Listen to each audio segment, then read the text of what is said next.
मी मनोज गुळवी, महाराष्ट्र नवनिर्माण सेना भिवंडी शहर अध्यक्ष.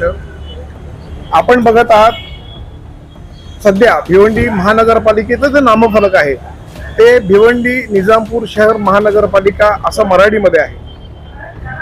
महाराष्ट्राचा कायदा सांगतोय की प्रत्येक दुकानाच्या पाट्या असो, बोर्ड असो, हे मराठीमध्ये असलं पाहिजे. आणि आता महानगरपालिकेच्या या प्रथमदर्शनी समोर असलेल्या गेटवरती हे नामफलक मराठीमध्ये आहे. आम्ही त्याचं स्वागत करतोय. परंतु काही हौशे कार्यकर्ते अनेक पक्षांचे असतील, ह्यांचा सध्या अट्टास असा आहे की हे नामफलक बदलून ते नामफलक उर्दूमध्ये पाहिजे. काही लोक बोलतात हे नामफलक गुजरातीमध्ये पाहिजे, काही बोलतात तेलुगूमध्ये पाहिजे. हा प्रांतिक आणि भाषिक वाद ह्यामुळे उत्पन्न होण्याची दाट शक्यता आहे.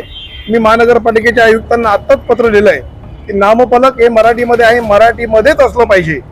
आपण तो बदलण्याचा प्रयत्न केला किंवा अन्य भाषेमध्ये आणून लावण्याचा प्रयत्न केला, त्याला महाराष्ट्र नवनिर्माण सेनेचा तीव्र विरोध असणार आहे. आम्ही तो बोर्ड कोणत्याही प्रकारे लावून देणार नाही असं आश्वासित करतो.